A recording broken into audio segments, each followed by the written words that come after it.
Today on the Laura Flanders Show, pirates were some of the first people in the world to create democratic constitutions. Alexa Clay, co-founder of the League of Entrepreneurs and the director of the Human Agency Collective. If someone else is not doing well, that's going to affect me. So obviously, I do want to help them. And later, guest host Pamela Brown is stepping in for me for a bit, but I'll be back with a few words on the most critical labor lawsuit in years.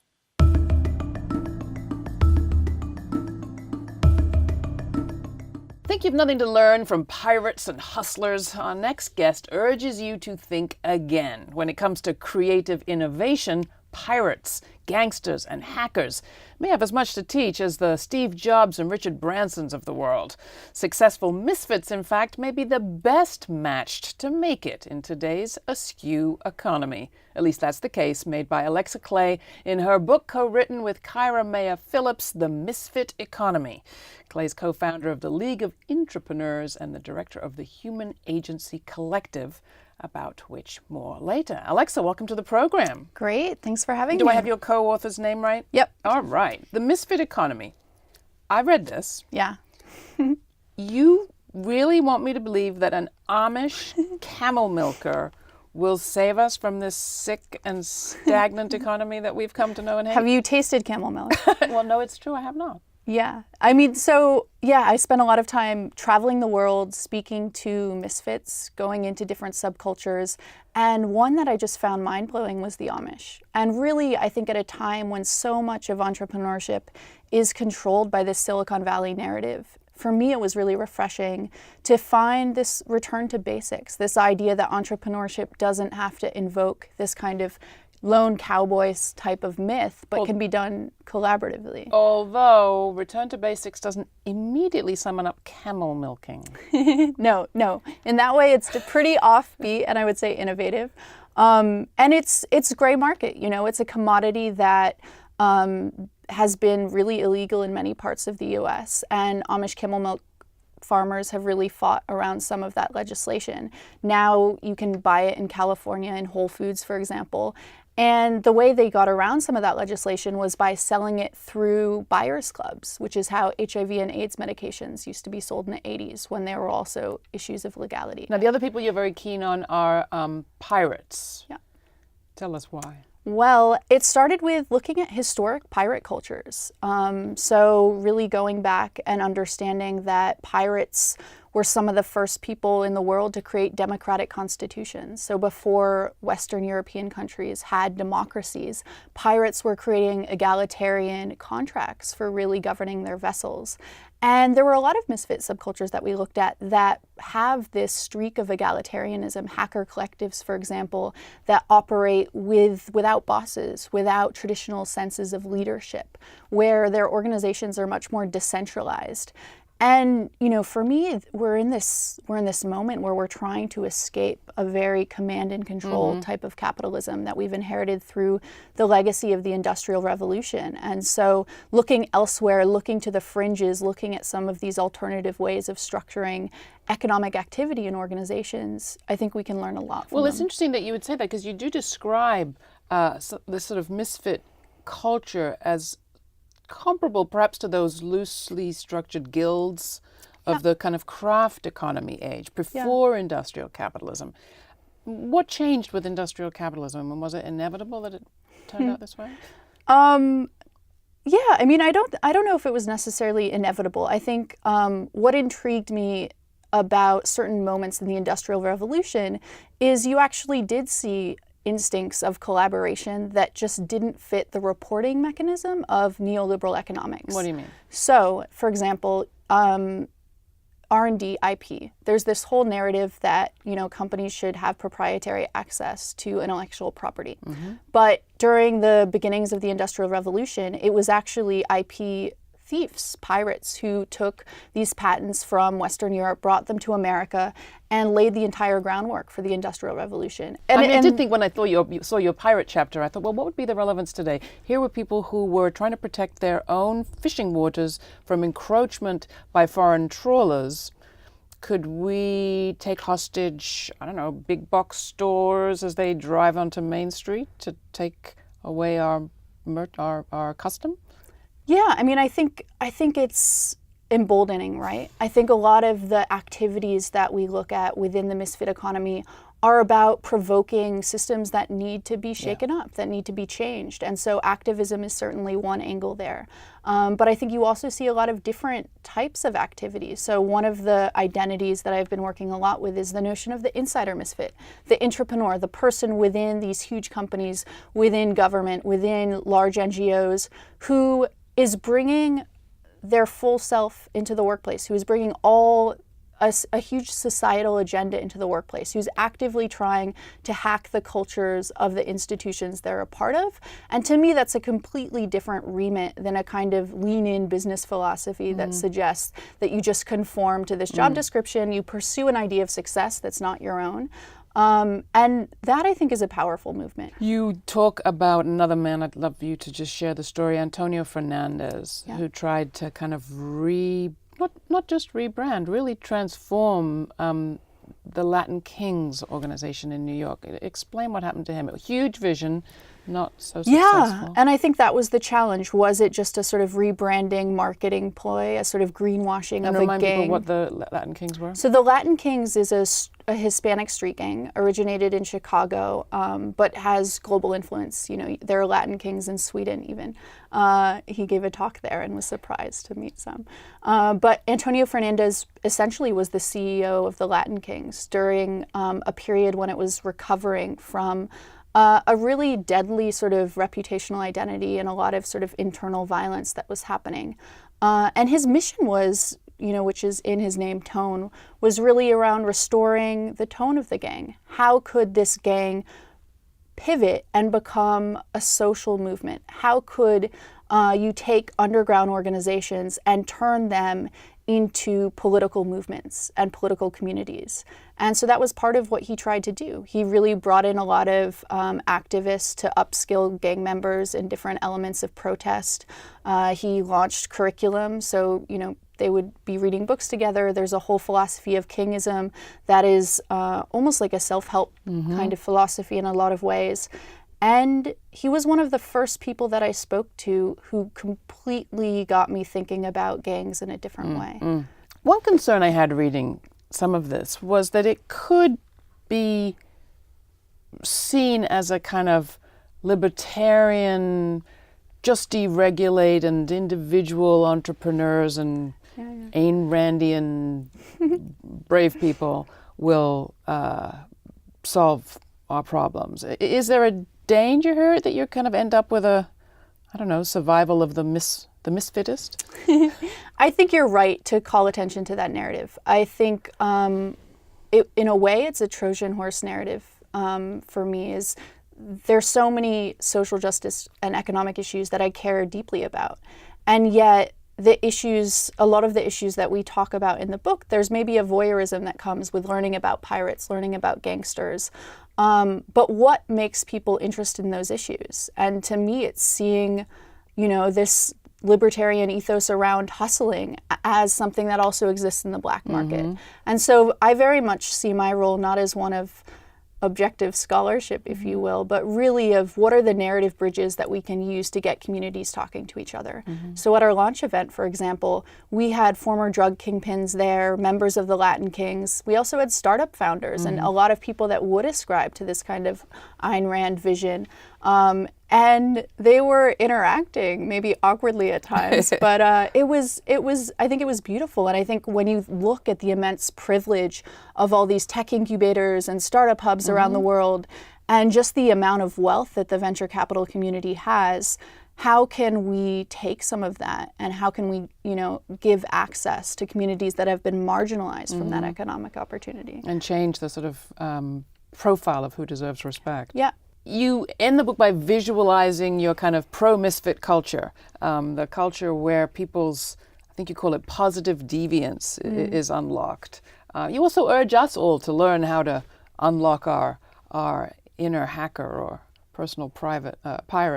How? What are your top 5 tips or something? Yeah, I mean, I think so often we wear a sort of script or persona professionally, and so part of the misfit revolution that I would see is people, unmasking. I think when you bring your full humanity into what you do, I think you'll come to see conflicts. I was at an advertising conference on Monday, and it was amazing to see people taking off these masks and saying, actually, these are some issues I really care about, and being really critical about the institutions they are working for. And I hope that kind of restlessness, that sort of frustration, that there are pathways for people to have enhanced agency. And very concretely, some of the tools that we look at are around the principles of hustling, which we mentioned, copying, which is around really doing things much more collaboratively with less of a premium on ownership.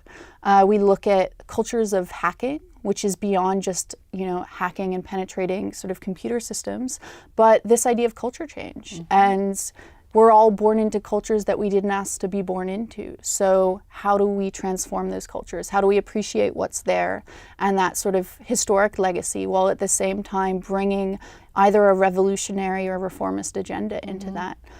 We look at the spirit of provocation, so people that are really good at creating alternative realities in different types of worlds, protest movements, French feminist collectives, and just some of those different tactics. And then the last thing we looked at was this idea of pivoting, which is not just pivoting an organization or changing focus, but so many of the misfits that I interviewed had these stories of going down these crazy rabbit holes, of sort of unplugging from the system and really following an instinct or a passion. And that was really the key for them to unlock a completely different way of being in the economy. It's great talking to you. Thank you so much, Alexa Clay, and thanks for the book, The Misfit Economy. You can get more information and learn your own lessons in creativity from pirates by getting a copy of the book through our website. Thanks for coming in, Alexa. Thanks for having me. My name is Pam Brown, and I'm sitting in today for Laura Flanders. I'm here with Micky and Janelle Orsi. Micky is a Drupal hacker, activist, and industry organizer. She's a member of Agaric, a worker-owned cooperative of web developers that builds platforms and applications using free software. Janelle is a lawyer, advocate, writer, and cartoonist focused on cooperatives, the sharing economy, and community-supported enterprises. She is co-founder and executive director of the Sustainable Economies Law Center, which facilitates the growth of more sustainable and localized economies through education, research, and advocacy.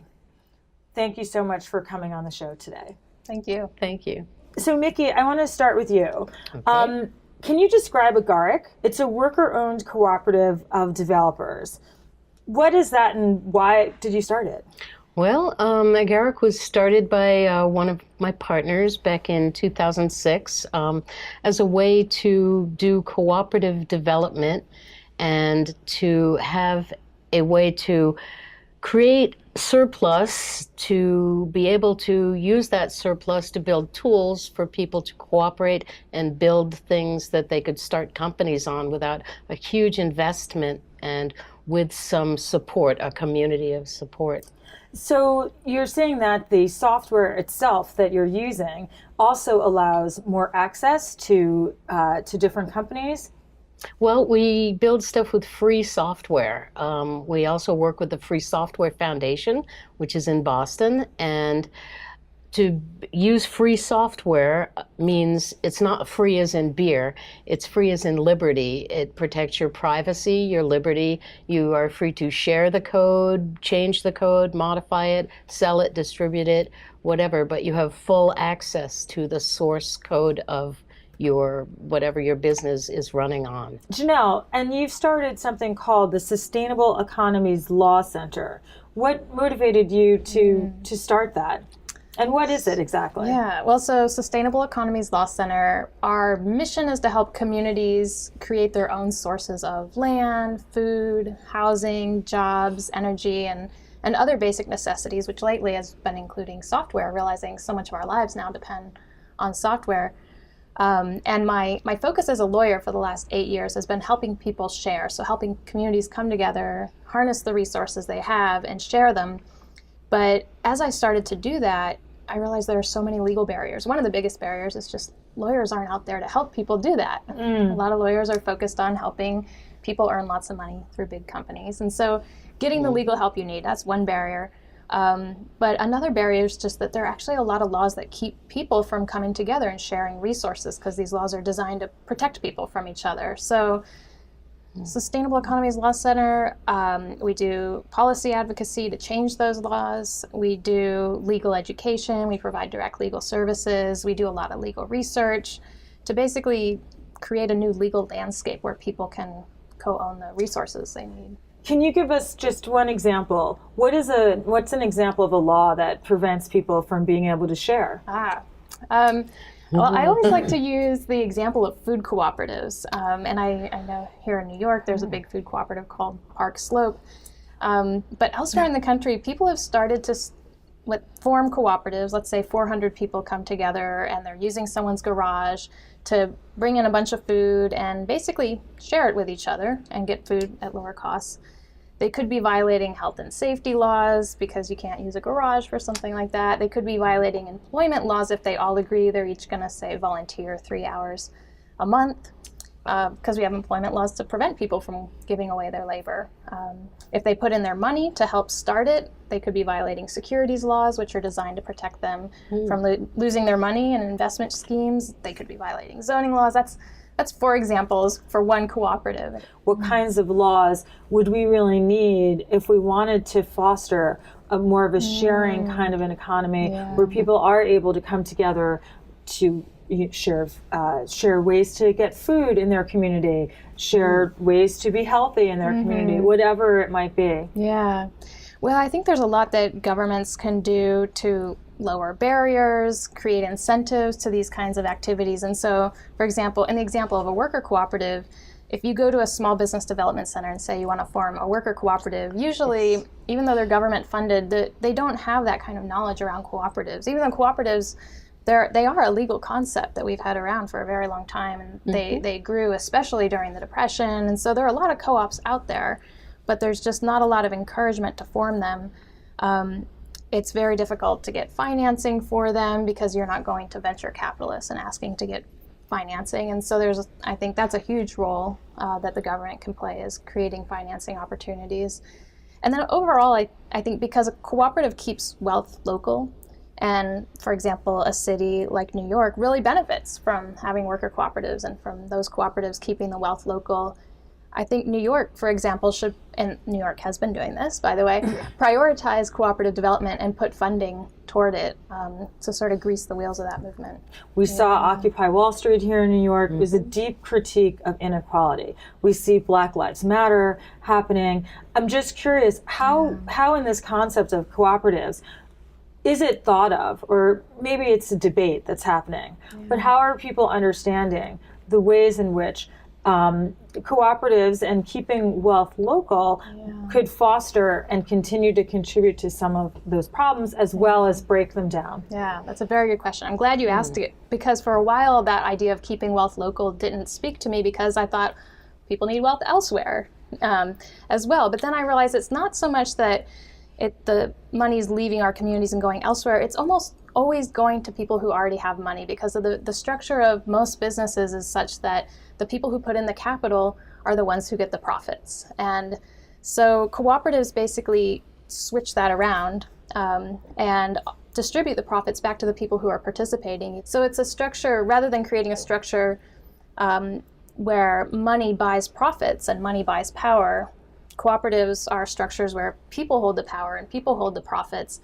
And that can actually change the flow of wealth in society, because we have such incredible wealth inequality right now, and it's getting worse. And so it basically tells us we need to change the rules of this whole game and turn things around and bring that wealth backwards, and I think back to us. And I think that's what cooperatives do. Micky, Yes.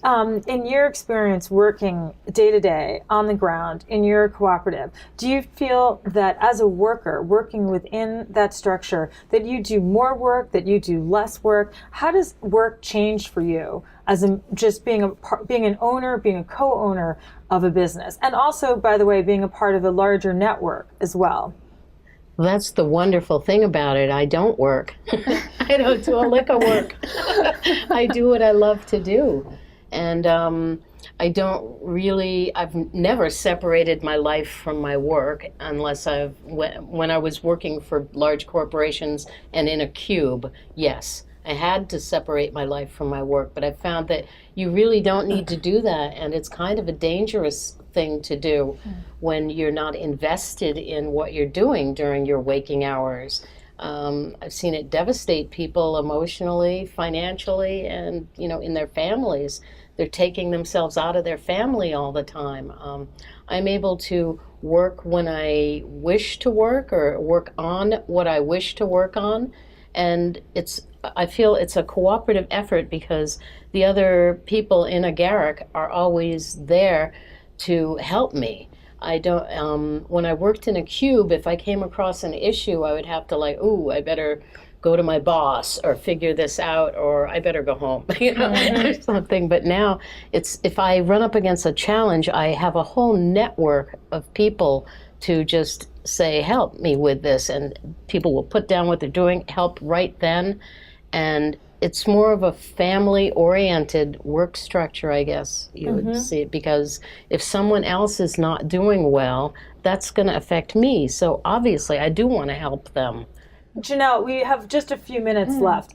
I'm curious. This is such an interesting comment that Micky is making. She's saying that she feels so much better about her work, and she's doing it a lot of the time, let's say. Yeah. Part of the workers' struggles over the last century and a half were to reduce hours, to compartmentalize work. So how within thinking about a new economy, a new, more sustainable future for all of us, do you think institutions would play a role and legal change would play a role?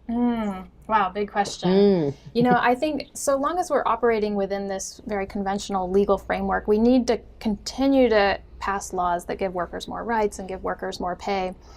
At the same time that we're doing everything possible to get out of that exploitative structure. The conventional businesses just have an incentive to squeeze as much out of workers as they possibly can. But when workers have control of their day and they own the means of production, they can make a lot of choices about what their work life is like and what they're doing and what their career path is and what the path of their business is. And I think that alone will bring a lot of change. I don't consider it work. I consider it creating value. I'm not creating creating piles of value. Micky, Janelle, thank you so much for joining us. Thank you. Thank you. That was Pamela Brown. Thanks, Pam. The Supreme Court is considering the most important labor case in years. Friedrichs versus California Teachers Association ostensibly addresses public workers' rights on the job, specifically their right not to have to support their union. The plaintiffs argued that the sum they pay to the union that represents them violates their free speech and free association rights. Horror. In their view, they shouldn't have to give money to a union whose political actions they oppose, even if there's already a process for opting out of those activities. It's all about freedom, they say. Many have pointed out now that free speech in this case is a cover for an attack on collective bargaining. The idea that people together can do what they can't individually. The ramifications of all those lost contributions on public workers' unions and public workers should be obvious. But if the justices really want to talk about freedom in the workplace, let's go there. Most workers have no freedom when it comes to hours or wages or working conditions. Many are told what to wear, what to do, and even when they can go to the bathroom. In a capitalist system, you could say individuals are free to take a job or quit it, but in a work-or-die economy, there's not much free choice involved in that. If you want real democracy in the workplace, Supreme Court justices, we can build that, as we hear from the people on this program who are involved in worker-owned enterprises and cooperatives where every worker has a say. But if you want real democracy in the workplace, you have to democratize ownership. Friedrichs is a Trojan horse attack on unions and collective bargaining, for sure, but a real national conversation about freedom in the workplace, we could go there. A whole lot of people working for a new and different economy would say, bring it on. To tell me what you think, write to Laura at lauraflanders.com. and thanks. What would our world look like today if our media showed us as much collaboration as they do competition? What if we got to meet people making change right here, right now, in all sorts of ways we're usually told are impossible? Subscribe today to the Laura Flanders Show for in-depth interviews with forward-thinking people. Smart, not sound bites, every week, right here. Subscribe, and thanks.